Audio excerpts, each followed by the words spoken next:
سڑک پر دونوں میاں بیوی پینسلیں بیچ رہے تھے۔ یہ دونوں اندھے تھے اور آپس میں باتیں کر رہے تھے کہ بیوی اپنے میاں سے بول رہی تھی، 3 دن سے کچھ نہیں کھایا، مجھے بہت بھوک لگی ہے۔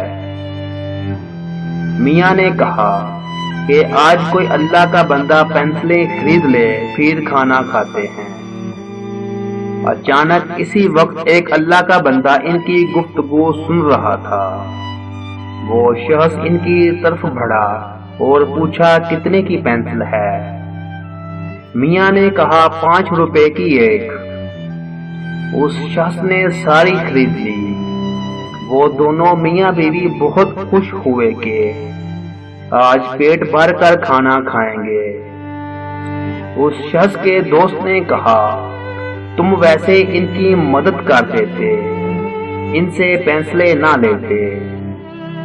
اس شخص نے کہا، اگر میں ان کو پیسے دیتا تو ان کی خودداری کو ٹھیس پہنچتی۔ وہ 3 دن سے بھوکے تھے لیکن کسی کے آگے ہاتھ نہیں پھیلایا، پھر مجھ سے کیسے پیسے لے لیتے؟